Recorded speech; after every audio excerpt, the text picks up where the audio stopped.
can't go live, so we're going to do it this way. Okay, so we'll get everybody, people are coming in. Okay, good morning, everyone. Welcome, welcome. Right on the dot. All right. Get everybody in here. Everybody's getting to their seats. Just give you a little bit of a rundown. Welcome everybody as they're coming in this morning. So thanks everyone for joining us this morning for the Mass MEP webinar. Is there really a correlation between Industry 4.0 and cybersecurity? Today you can join us to learn more about why cybersecurity is a foundation to Industry 4.0. The gentleman that you see on your screen in front of you will be giving you a brief introduction to Industry 4.0, and then they will discuss the possible cybersecurity risks created when deploying IIoT is what we like to call it, or Industry Internet of Things and other ICS. Lots of acronyms in this one: industrial control system devices in industrial network environments. We'll be talking about the adoption of Industry 4.0 technologies that may require the implementation of more sophisticated network architecture and design. Who thought that networks would have architecture and design added into them? Also getting into, the flat network topology of the past, how it may no longer work or provide adequate protection of your IP and sensitive information. That's intellectual property. And so this hour that you're going to be spending with us, we feel we've given you the hour. It's plenty of time for our guests to talk with you today. If you haven't been on with us before and join us for a cybersecurity webinar, these are our subject matter experts that we have with us, which is John and Pete from Synergex. And we also have our very own subject matter expert at Mass MEP, which is Rich Sullivan. So I'm going to turn it over to Rich and have him introduce you to John and Pete and give you a little bit of a background as to who we are. Before we do that, I want to let everybody know we are in a webinar format. And if you can see on the bottom ribbon, you have a Q&A option, and there's also a chat option. Please, we encourage you to put any questions that you have regarding anything that may come up today in the Q&A. We do feel that if you have a question, somebody else within the audience probably has a very similar question. And so we recommend that you popping that in there. We recommend you use the chat if you'd like to speak to any one of our panelists directly. If there's something specific that maybe they had stated or you want to reach out to them, make contact with them, we recommend using the chat bubble, so that will be there for you to use. We are recording our webinar. We seem to have some technical difficulties this morning. Really, I have the technical difficulties this morning. The cybersecurity is so tight on this system because of this webinar and who we have on it today. I can't even do this as a live feed to Facebook or to YouTube. So just so everybody knows that's in here. So we are recording this, but it will be available. We will have this video posted to our YouTube page. So if you're in here and you feel there's somebody else that you may know within the manufacturing network that would benefit from watching this, we will send a follow-up email to all of you that have registered, and you'll be able to access this link. So that's it for me. So I'm going to turn it over to Rich.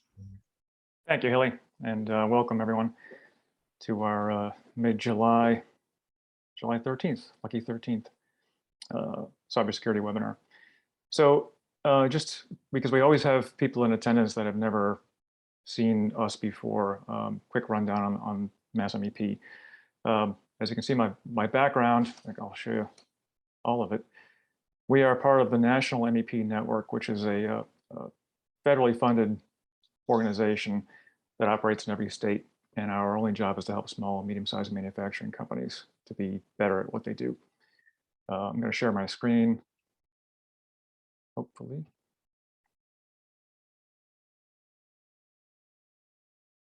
Today we're going to be talking about primarily zero trust architecture when it comes to securing your IT environment. Just a quick background: we were set up in the 1980s through an act of Congress, and basically at the direction of the Department of Defense and the presidential administration. basically because small and medium-sized manufacturers were having challenges surviving, and we were put in place to help them be more efficient, more productive, and compete with the larger organizations that had um, entire departments that focused on things like continuous improvement, operational excellence, workforce training, cross-skilling, upskilling workers that most small companies don't have the resources for. And we've also kind of branched into growth side of things as opposed to just the cost-cutting measures.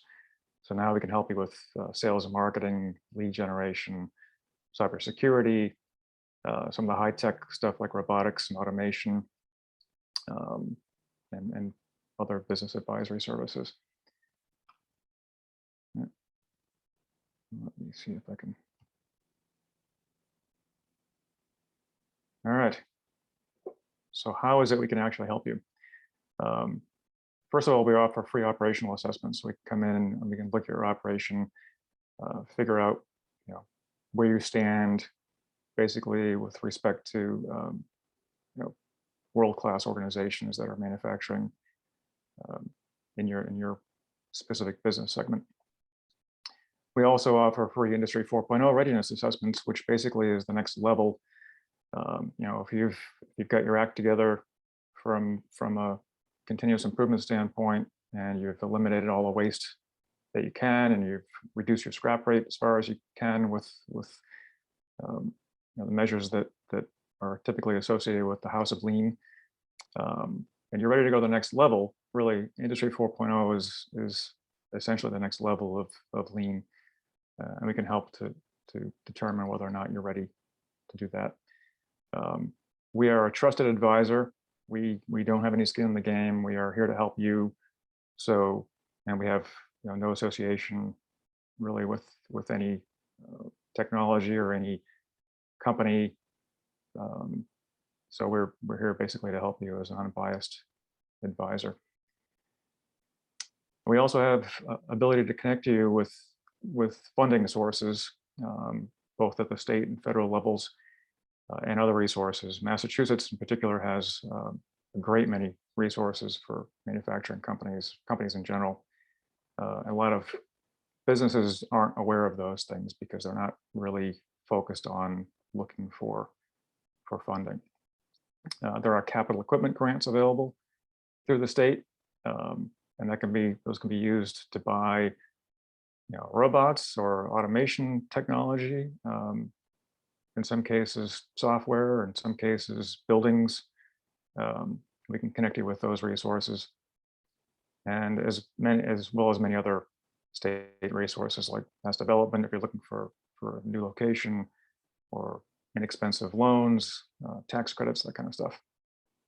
We also have, through the NIST network, we can help you with finding either raw materials or processes or products that you might be having a hard time sourcing, which you probably are. We have access to every other MEP organization in every state in the union, and we can track down pretty much anything for you if it's available in the US. And today we're going to talk about our cybersecurity offerings, which we are partnering with SynergX today to bring you some more detail on the Zero Trust and Industry 4.0. So I look at Industry 4.0, which is smart manufacturing or digital transformation, as the next step in your lean journey, right? And Industry 4.0 is not a destination either. It's going to be a continuing journey, because you're never going to be done.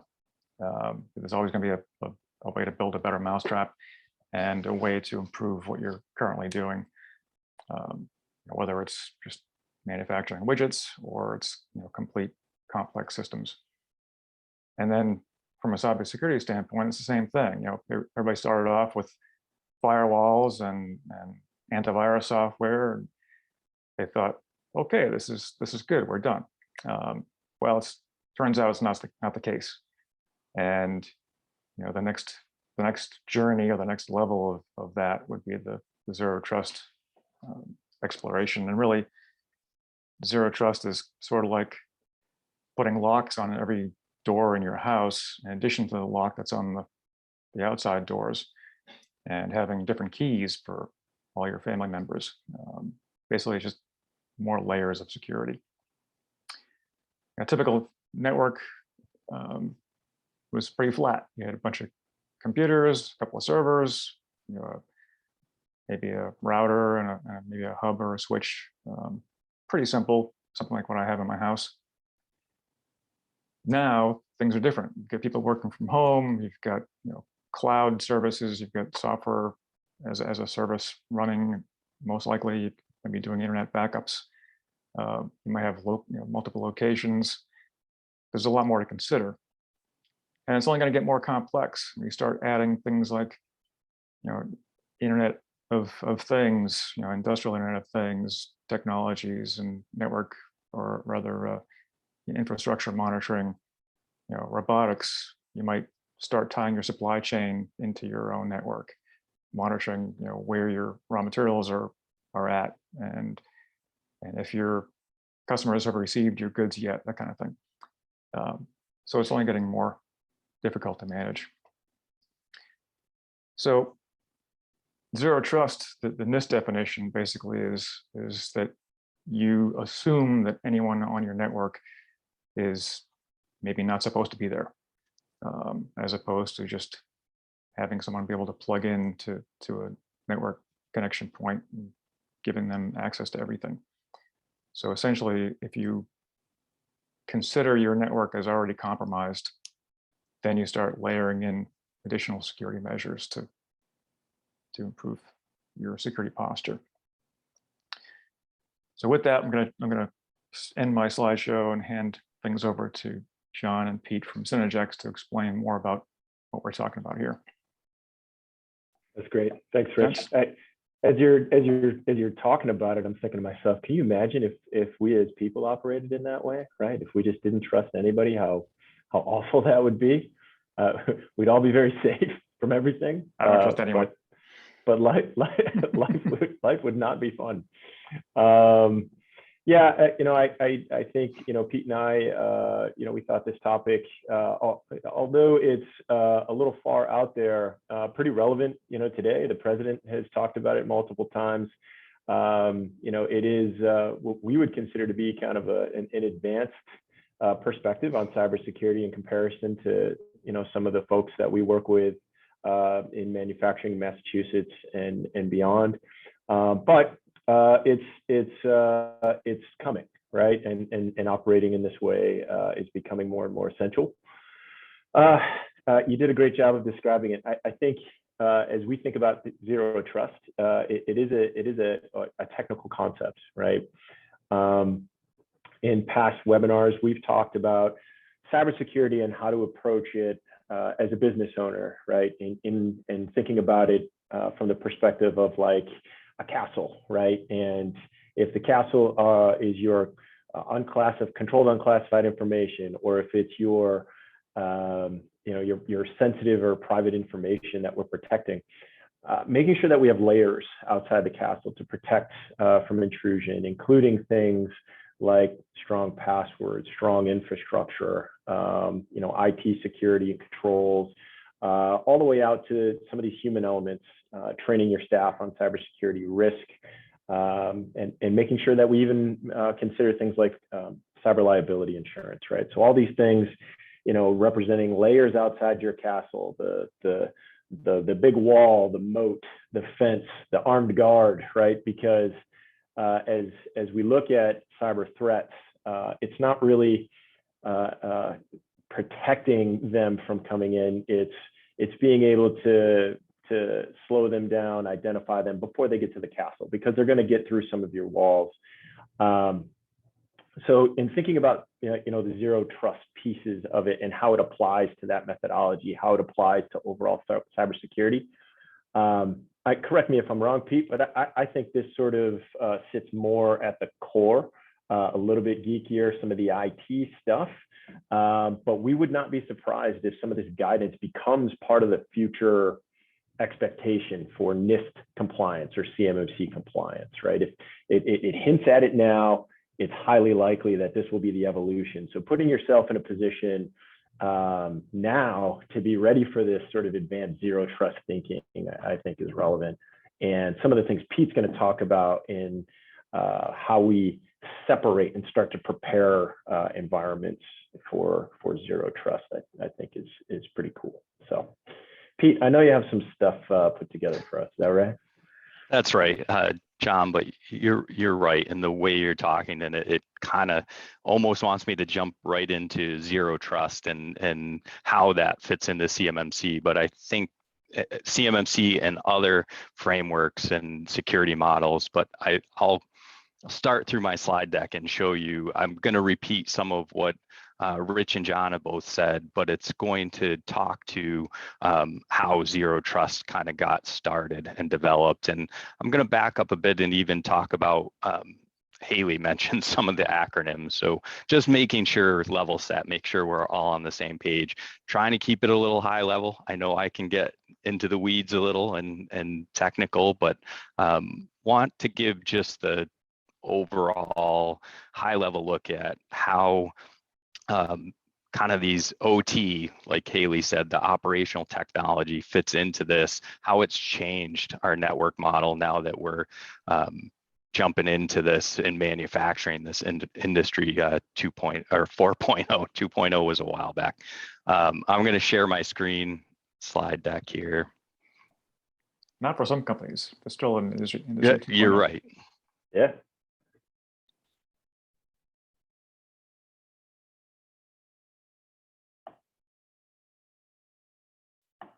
All right, so we've touched upon many of these, but I did want to, like I said, hit on OT, ICS. It's all to me within IT, information technology. It all feeds back to that. But for many years, OT, which is your operational technology, that operational technology is, I'm going to jump ahead a slide, is what is falling into that industrial control. So when you're looking to automate your manufacturing facility, you're going to pull in many of these industrial control systems. And you can see on this list now, there are those that were traditional systems that were in industry 3.0 and have moved into 4.0, the SCADA, the PLC, the HMI, the human machine interfaces, the things that are interacting with your equipment for production.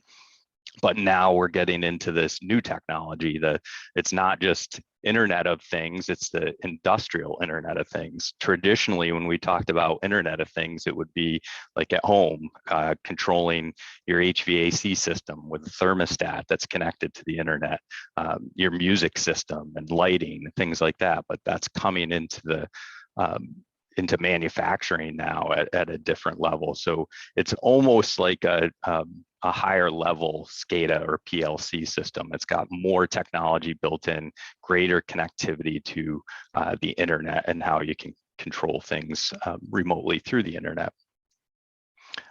As Rich spoke to earlier, the flat network, and even today, like when I mentioned industry 2.0 and Rich kind of laughs at that and says, well, we're still finding that. We're doing a lot of cybersecurity and CMMC assessments that we're walking into facilities and still finding this flat network topology. And it doesn't mean that's wrong for your organization. It could work perfectly well. But as we move into industry 4.0 and we're putting all these devices we talked about online with the other communication devices, this becomes more complex, that we do need to start layering this. When John spoke to, those layers, and that it's not just about, we talk a lot about the security on a user level and password and how they're going to learn to strategically know what seems to be a potential issue or risk and try to block that. But this is inside of that castle and moat environment. So you're in the castle. We thought for so many years, put that firewall up, everything would be protected, because we're just operating in that kind of bubble that we're not trying to connect out to the internet with too many of those control systems. But now that's all interconnected. We have remote workers that we brought in. So as we add this, it became more complex. So what are some of those challenges protecting those systems as we introduce some of these IoT, but industrial control systems, things like that, integrating things that have now wireless and Bluetooth connectivity, that we need to protect it at that level. We're not just at that, oh, we have a wireless device that's a PC. Now we have IoT devices that are wireless and Bluetooth capability. Have we patched both those areas or considered what we need to protect from that perspective? We have a lot of threat actors out there, so they're looking for a lot of ways to exploit these vulnerabilities, like these wireless and Bluetooth devices that are out there. So I wanted to speak a little bit to what kind of the malicious intent, the malicious kind of software and capabilities are out there for someone that wants to attack that industrial control system rather than your PCs, because it's out there now. Traditionally, it was, okay, let's try to infiltrate someone by sending them a compromised email with an attachment, getting them to click on it. That might still be the way that a tool like, I pulled this slide up, called Pipe Dream. It's the latest in malware. It's a complete tool set. So once this has not been found out in industry yet, it just was released that it does exist. It's a risk. Threat actors are going to start utilizing this tool set to infiltrate networks, take control of things like your anything in your industrial environment. It can take control of SCADA systems, your all those devices we talked about in IoT. So kind of infecting those and giving that threat actor some leverage over controlling that, whether that be on the Colonial pipeline back last year. That was one of the concerns with that, is if the control system was compromised, that threat actor now has the ability to start changing pressure in the system or shutting down legs of that pipeline altogether. So understanding. Sorry, Go ahead, John. I know that. So in Florida, that something like this happened, right? I hope I'm not stealing any of your thunder. Nope. I haven't seen, but in Florida, something like this happened. I don't think it was Pipe Dream, but a pretty real world example, right, of where a plant operator in Florida was infected with some sort of malware, and somebody took over this machine and started increasing chemicals into the water supply in Florida, right? So pretty freaky stuff. I think in this case, they were able to kind of grab it before any sort of real permanent damage was done. And there were other control systems in there, but I believe the Secret Service and the FBI got involved in that. And it was a small town water supply, shop that didn't have really strong cybersecurity posture. So, the risk involved with this stuff, depending on what anybody listening is doing, I mean, pretty large. That's right. And that event, it does seem related mostly to a Windows PC that was infected, but was connected to that control system, was able to alter the controls on how the water supply was handled. This is taking that to that next level. Like, because this is so new, this would give them the ability, if there wasn't a Windows PC involved, that they could hit a targeted PLC. And there have been malware tools like this in the past, but the concern with this one is that it's hundreds, maybe even thousands of different types of PLCs that are in the that are installed and working in the industrial environment that could be affected by this if it were able to spread through someone's environment. We were joking about this a little bit yesterday, right, Rich? And how is it that there are people out here that do this sort of stuff, right? The fact of the matter is, it's fun, right? If you have these skills and you how to kind of poke around and look for opportunities, for folks, these are people who are extremely passionate about their work. This is great for them. They love it. They'll get into a system. They'll look for an environment that has some opportunities, and then just see what they can do. And once you start to get some information in there, and you realize you can do more and more, it just makes it easier. And so the evolution of some of this malware, moving on to systems beyond common stuff like Microsoft Windows, it's inevitable, right? And not to beat a dead horse, but it's these layers.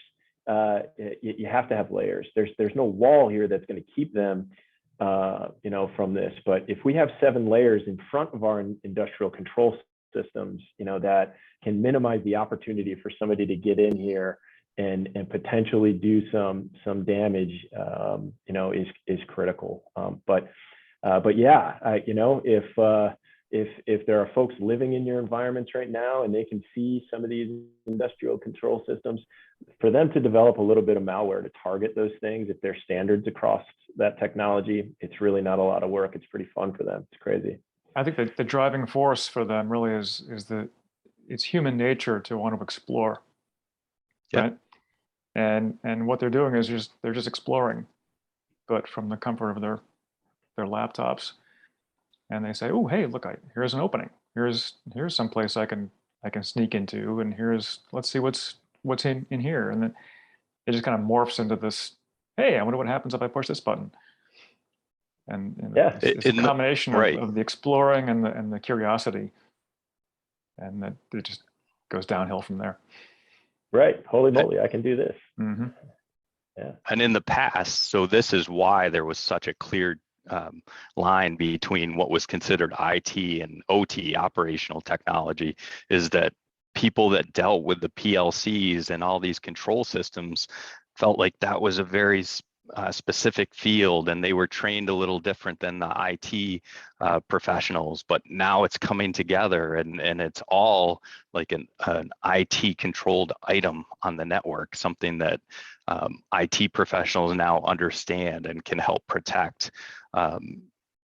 So from that perspective, like, we spent so many years kind of divided and separated, those that were protecting IT and then OT, and those OT or industrial control systems were kind of like the Mac or Linux systems of the past, that, oh, they're safe, we don't have to do anything additional to protect them. But no longer the case. Like you said, there are all kinds of toolkits out there that are fun to explore, and that's how Pipe Dream came about. It's an entire tool set of how you could kind of infect and take over control of someone's network.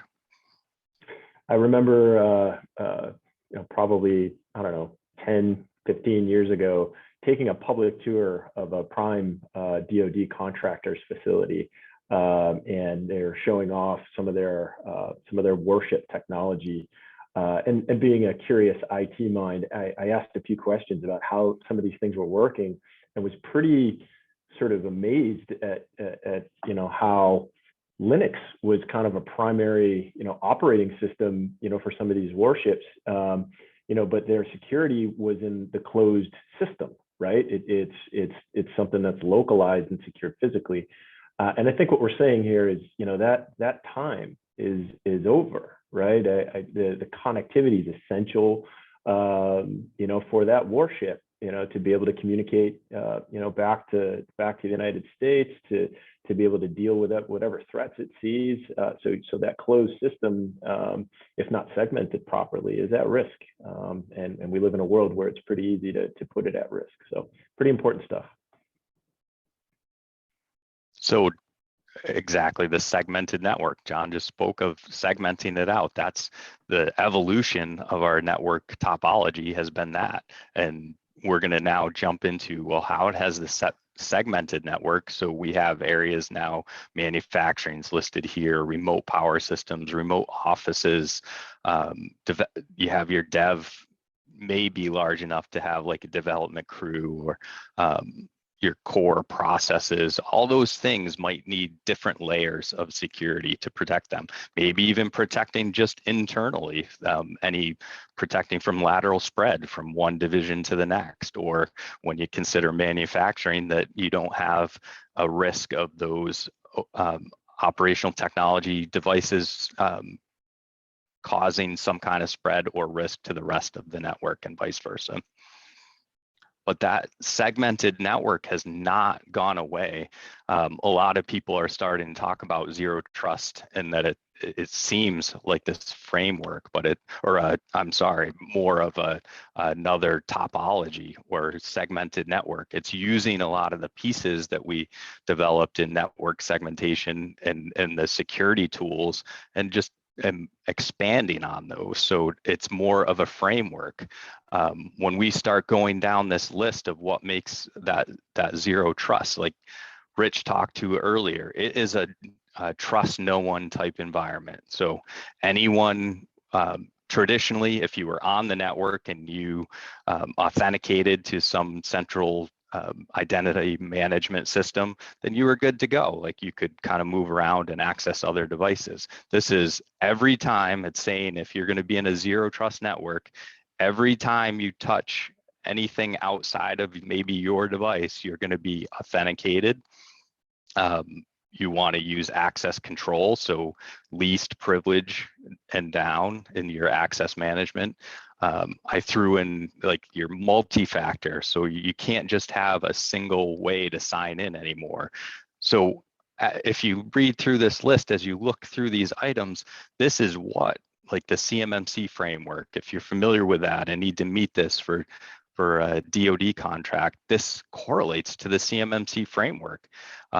We may be putting in just some of these tools to solve that, but it's the same tool set to meet many of the zero trust requirements that we're already doing so that you could process CUI or store CUI safely.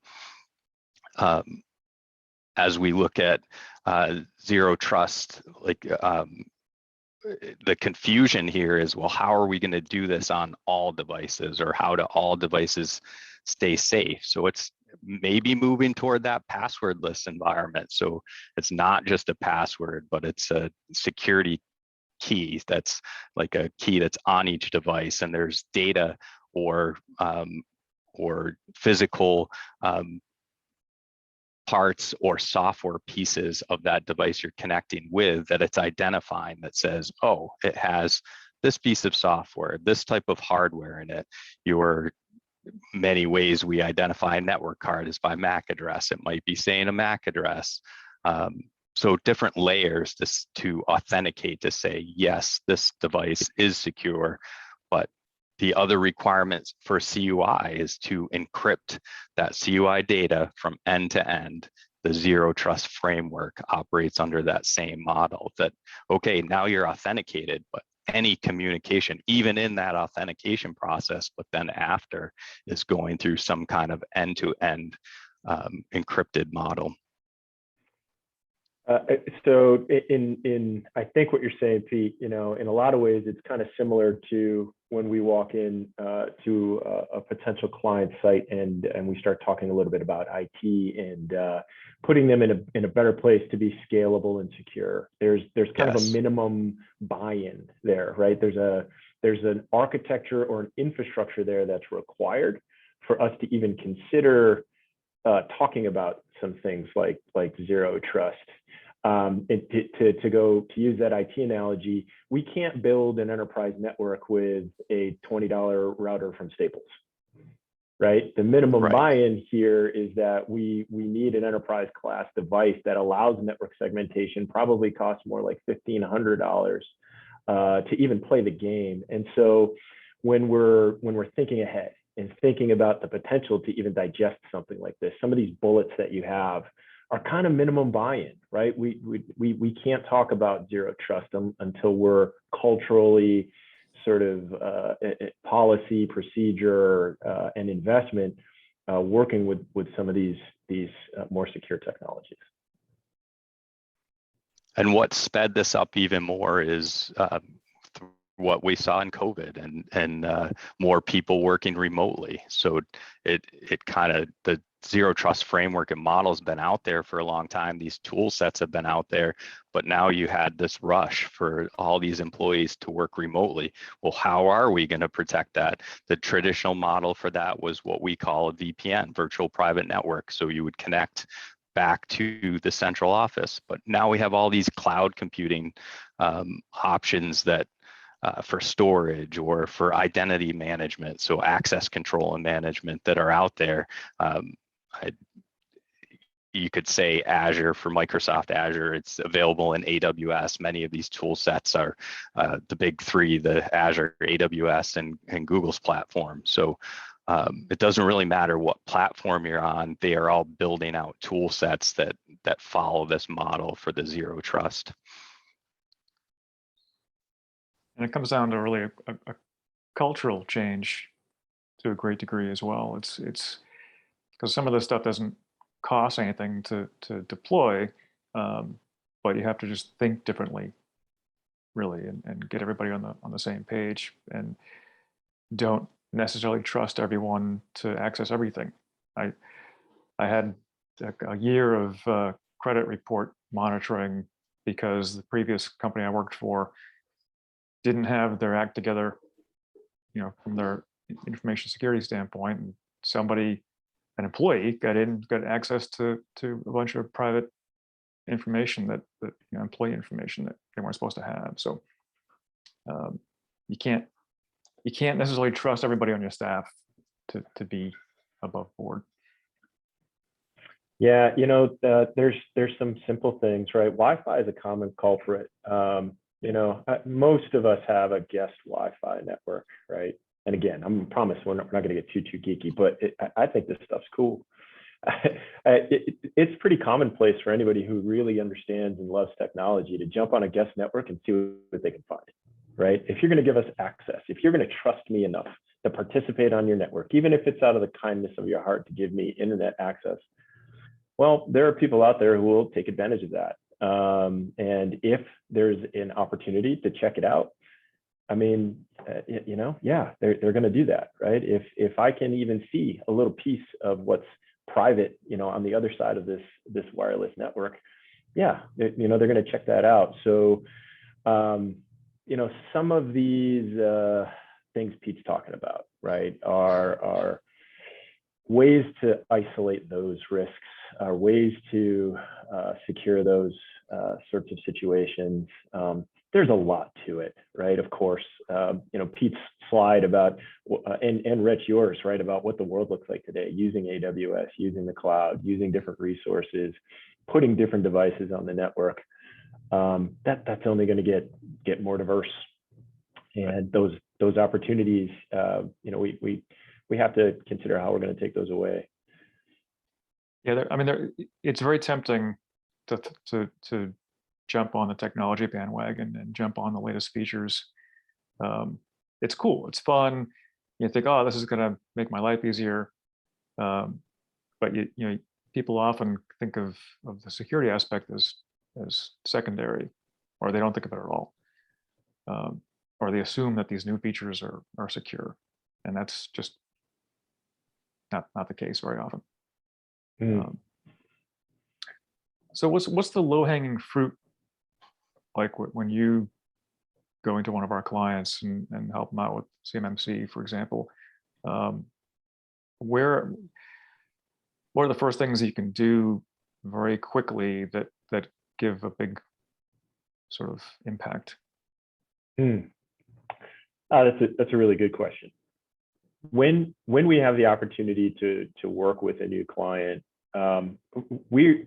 every one of us in this industry operates a little differently, right? There's a lot of IT folks out there. Our standard, our minimum standard, includes what we would consider to be what you need, right? And so for that, it costs a little bit more, just to be frank, right? So we believe that the Staples router is not going to cut it. So in working with a company like us, that enterprise stuff is included. And so immediately in engaging with any of our clients, there's a lift.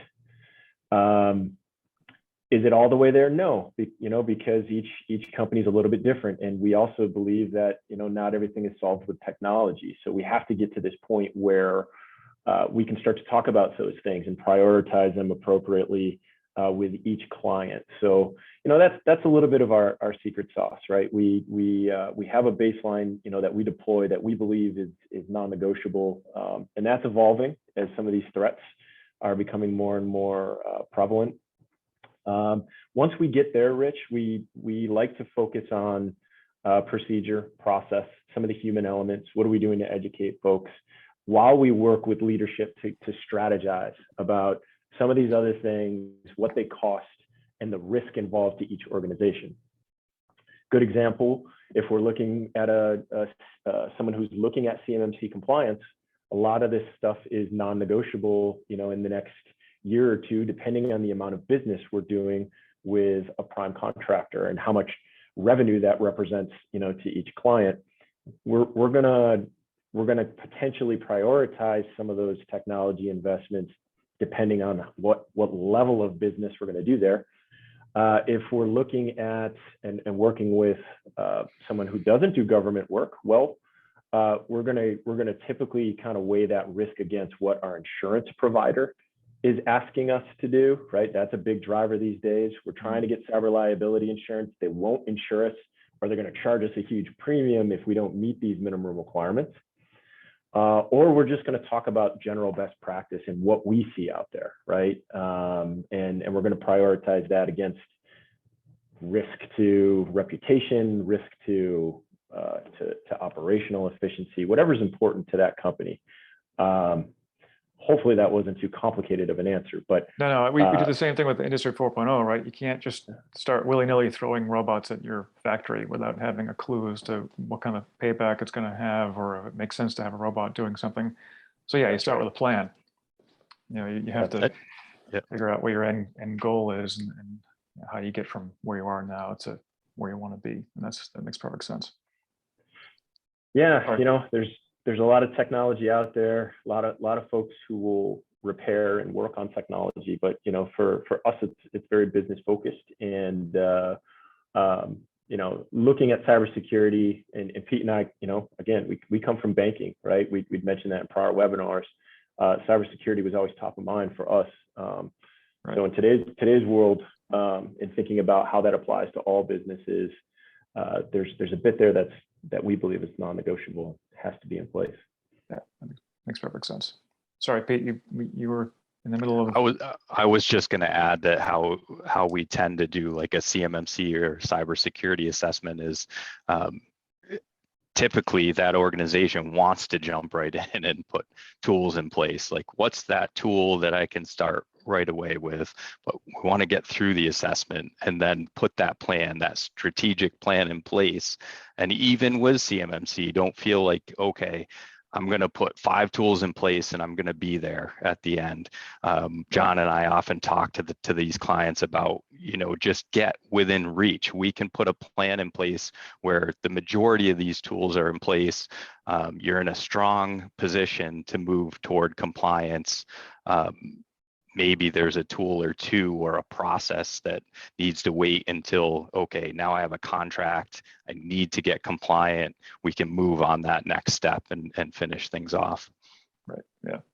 And do the foundational stuff. We talk about automating a factory, and the last thing you want to do is automate your scrap, right? Because now you can make bad parts even faster and pile up all the stuff that you have to reject.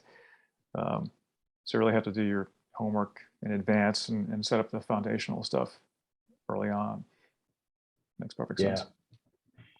We had the good fortune to be able to sit in for a supplier day for a DoD prime contractor. And I thought it was pretty interesting to hear their posture in comparison to what the national standard, the DoD, mandated CMMC standard, or just in general, this contractor was more aggressive, I felt, than what the government was asking us for.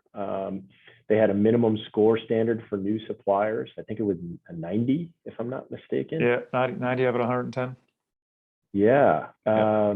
You know, in one side, we're being very cautious about scaring their supply chain and, you know, and causing problems, but also sending very strong messaging in that if you intend to be a new supplier to us, this is the minimum standard, you know, and it will be the standard for all of our existing at some point. We're working through that, but it was interesting to hear that posture in person. Yeah, I agree. And it's really up to the primes to determine their minimum requirements.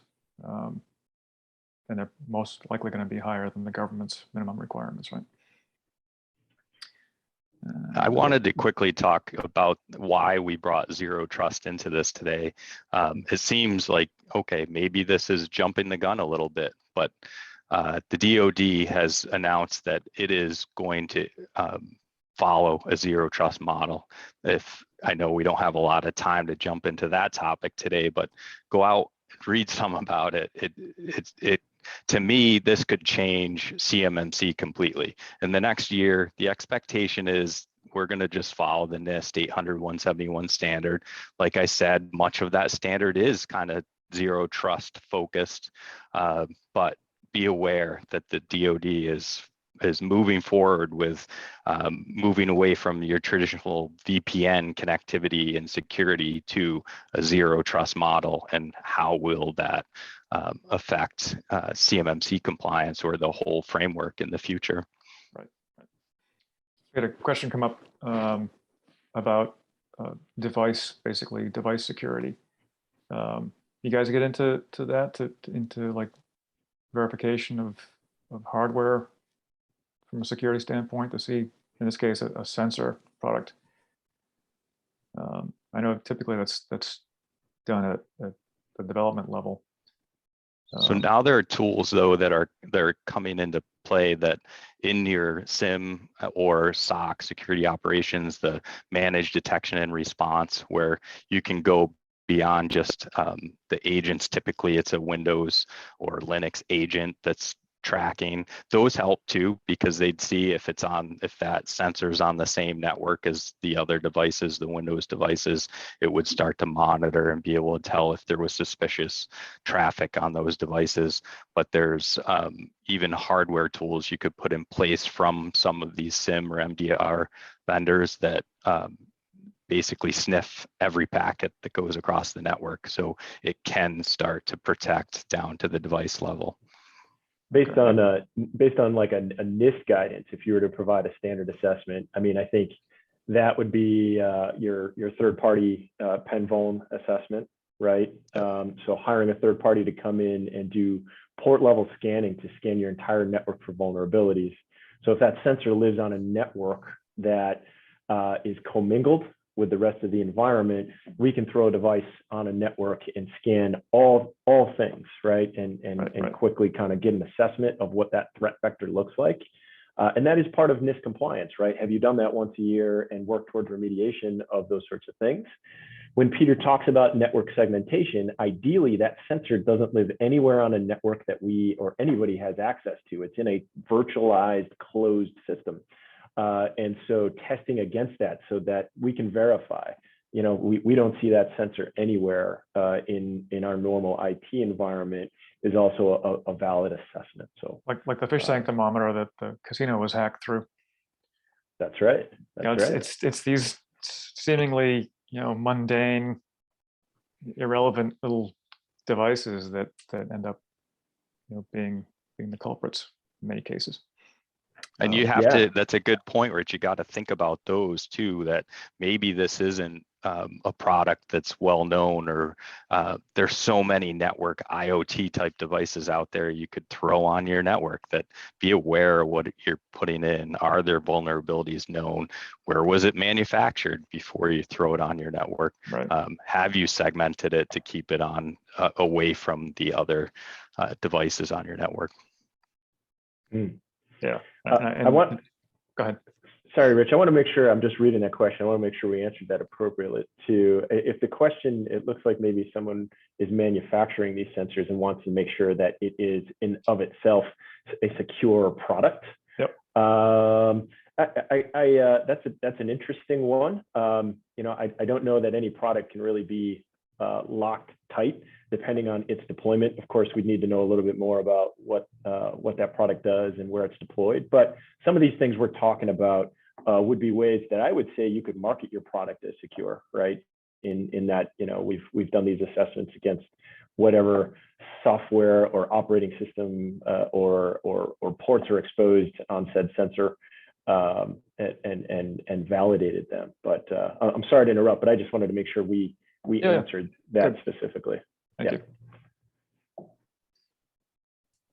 All right, so we've got 10 minutes left, but I always know at the end of this, John always has either a good tip or a story that goes really well.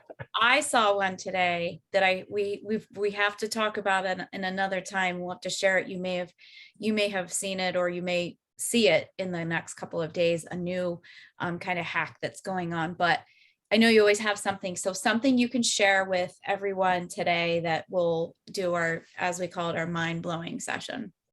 I think I've given a couple of stories here. I do have one that we could talk about, but I want to hear about yours. What do you have? So today, this morning catching up on the news, watching the news. So there's this new Facebook scam that's going on right now, and it's on Facebook Marketplace. Everybody uses Facebook Marketplace. Not everybody. Okay, I know Rich. I know I should know to preface things when I'm on an event with Rich. Everybody except for Rich may have at some point or another tried to use Facebook Marketplace and to sell something or to buy something. And the anchor off of this news station out of Boston posted something on Facebook Marketplace to sell it. He received a notification back that said, I like to buy, can I pick up it today? And of course, he responded back in his message, yes. And then the person said, can you provide me with your cell phone number so that I can then connect with you to schedule and pick up it today? And then he said, yes. And then the person responded back and said, I now have a Google verification code just to make sure you are who you're saying who you are. And this is a legit thing. Good one. Right. And so they said, please send me the Google verification code that will be texted to your phone number. He received the Google verification code, sent it back in the text, and said after that, he knew something had gone wrong. Yep. So I find out now that there's this Google verification for your cell phone that verifies you to Google, I guess. Yep. And I obviously don't use this. And so basically what's happening is it's kind of a layered effect. So they're getting a hold of your number to be able to use this and to go on and kind of scam others then, or open up other areas where they can, verify things through this Google account that they now have your number and have the access to. People can pay them certain money for things, and it just gets layered and layered and layered. It's like hacking multi-factor authentication. There you go. Yeah. So I heard that this morning on the news, and I was like, wow, perfect timing for this. For what it's worth, that happens on Craigslist too. Okay, then so then you do use Craigslist. Okay. For all the Craigslist peeps out there, we got you covered. So that came up today. So yes, so somebody just said that same thing happened to them a couple months ago. You really have to be suspicious. We joked at the start of this about, imagine living in a zero trust world, how awful that would be. Yeah. But you have to be suspicious. I'll tell you a quick funny story. Just this past week, I got a call.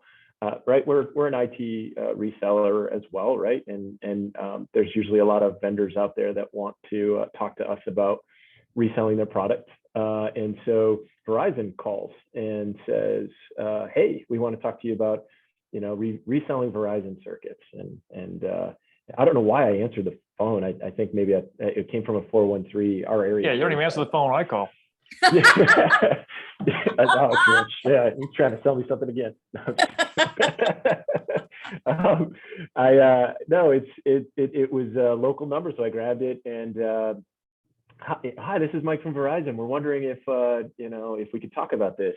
Immediately, I threw up the guards, right? Said, Mike, I don't know who you are. I've never talked. How did you get my phone number? Give me your phone number to your office. If I'm interested, I'll call you back.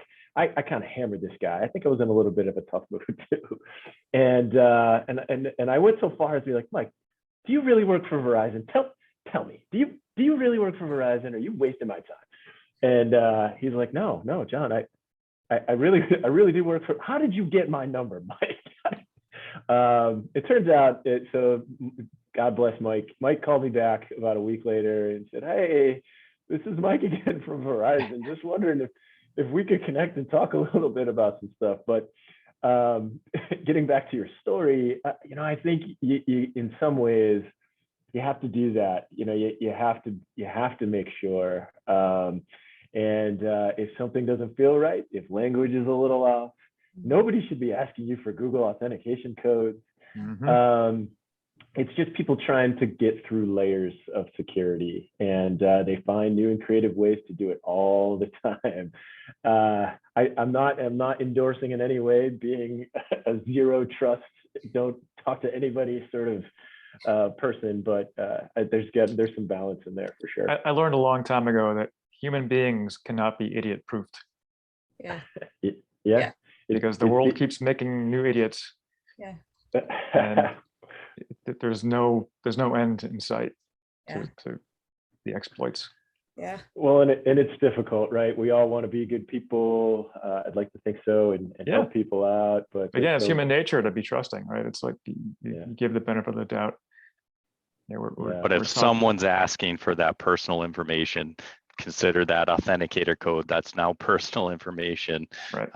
If they've reached out, I get they're trying to take advantage of you selling something on the marketplace, but stay extra vigilant with that and cautious. Don't hand out more data than you need to. Right. Yeah. There you go. We had and this is the story I was thinking about quickly. We had walked into probably 3 years ago at the time a prospective client who had unfortunately not been very sensitive about cybersecurity and had an issue. And in this case, what had happened is, I think it was about February timeframe, and in November, a user had remembered clicking on a weird link, something like that, right? Facebook Marketplace, I don't know, something happened, but nothing happened, right? It just, after everything had occurred, it was like, that's the only weird thing that's happened to me in the last 6 months, and I clicked on this link. And in sort of deconstructing what was a horrific, I mean, a particular attack erased the entire network, infected backups. They had like virtually everything destroyed. Similar thing, right? We clicked on a link, didn't have layers of protection in place. Issue or malware stayed dormant for 3 months, just sat there and looking, collecting information, finally got an administrator log on and wiped out the whole thing. Yeah. So yeah, it's a scary story. Don't want to be one of these people. If we're even at risk of that, some of this stuff Peter's talking about is way out in left. If we're thinking about or worried about that potential risk that I talked about, we're still in the bleachers. We need to get to a better place. So we probably should write these down and publish a novel, but we do have a giant book of scary stories to put you to bed at night. Cybersecurity. Yeah. The next coffee table book that we publish. Don't worry. Right. Yeah. Yeah, there's no shortage of those. It's unfortunately people dismiss them until it happens to them. Yes. Yeah. Right. It's like everything else. I think it just shows that connection to John with, like you say, yes, while the stuff that Pete may be discussing, maybe a little bit out there and people don't understand it, when you break it down and make it into something as relevant as Facebook Marketplace or Craigslist or whatever it may be, it does create that, everybody, it's intertwined. Becomes more personal. Exactly. Yep. Yeah. And then the people can understand it and really connect and make that. I've learned so much in the year and a half that we've been doing this, that I've changed a lot of my things. I was, just to lock things down and get things a little tighter on stuff. So I'm working slowly with the rest of my family, and it's a tough thing. They hate the passwords, but I've told them, you got to learn to deal with it. You got to learn to deal with it. Make it something you remember, but make it very unique that nobody can replicate it. It's like So seatbelts. yeah, gotta Really, do it. at some point, it just kind of becomes Yeah. Yeah. We have to have it. I'm habit. waiting for the days when talking about this stuff gets people like really excited and it's like a really fun topic instead of Yeah. correlating it to seatbelts, Rich. Well, But yeah. but you're absolutely right. Yeah, The good news is that necessary. we have ways to make it less painful for our clients, and we do that with the funding that we have access to. So it doesn't have to be misery, all the way through. It's it can be, it can be easier and cheaper to get to the next level. And then once you get into it, you start getting more excited about being even more secure, and then you start using it as a selling feature, right? Yep. So hey, we're CMMC compliant, so you can trust us. Man, yeah, if we were in manufacturing and we were full in on Industry 4.0 and lockdown, I'd be pretty excited myself. Yep. And that's this is foundational as far as we're concerned. We don't we tell people just to get their ducks in a row before they start willy-nilly throwing technology and all kinds of expensive equipment on their network, because it could just be disastrous if they don't do it right. Yep. Anyway. All right. Well, thank you for yeah, thanks for being on here with us. Sorry, usually we have a slide up that for everybody to get in touch with you if they needed to. What I will do is real quick, I will pop Rich, you want to pop your email in the chat if anybody wants to reach out to you, and they can connect with you. And then we are always willing. We have John and Pete. If you guys want to pop your info in there as well and let them know, hey, if you ever need to reach out, please feel free. That's why we do these webinars. They're to inform you and educate. So yeah, you can go to our website and Yep. contact us that way. Yep. Or call us.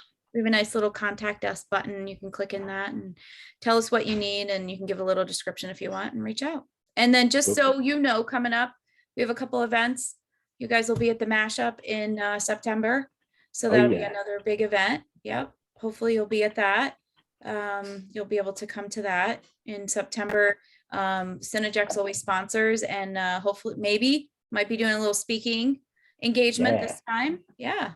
So we hope to see you at that. And then that's kind of, that'll kick off. We're also looking at doing a possible, maybe a Industry 4.0 webinar series in the fall as well. So maybe some of the topics you spoke about earlier, where you said, we can spend another, I think Pete, you said another 45 minutes talking about this or more time on that. So that might be one of those topics that we bring in. So look for that as well. That'll be coming in the fall, but hopefully we'll see everybody again coming up soon.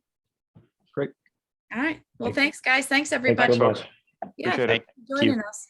We'll see everyone soon.